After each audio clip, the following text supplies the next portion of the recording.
Hello hi అందరికీ ఈరోజు మన ఛానల్లో వచ్చేసి అయితే మిరపకాయ బజ్జీ ఫుల్ వీడియో అప్లోడ్ చేస్తాను. డెఫినెట్గా చూడండి, మీరు కూడా ట్రై చేయండి. హ్యాపీగా వర్షం బయట పడుతుంది, వేడి వేడిగా ఇలా మిరపకాయ బజ్జీలు వేసుకొని తింటే ఉంటుంది.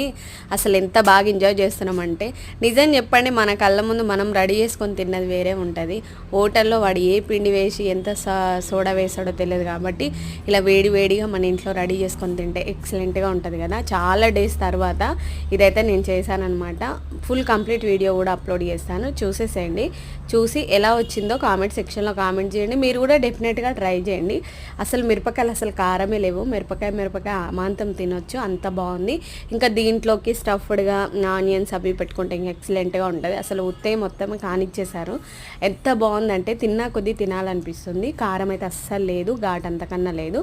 చిట్టి చిట్టి పొట్టి పొట్టి మిరపకాయ బజ్జీలు ఎంత బాగున్నాయి కదా, చూడడానికి కూడా లుకింగ్ వెరీ వెరీ యమ్మీ. అసలు ఎంత టేస్టీ ఉన్నాయంటే అసలు నేను కూడా అనుకోలేదు. అప్పటికప్పుడు చేసుకొని తింటే ఎంత బాగుంటుంది కదా. మీకు నచ్చిందా ఈ వీడియో? నచ్చితే సబ్స్క్రైబ్ చేయండి, ఒక్క లైక్ చేయండి, షేర్ చేయండి, కామెంట్ సెక్షన్లో కామెంట్ చేయండి బాగున్నాయా లేదా అనేసి. Thank you for watching, thank you so much. ఇలాగే సపోర్ట్ చేయండి.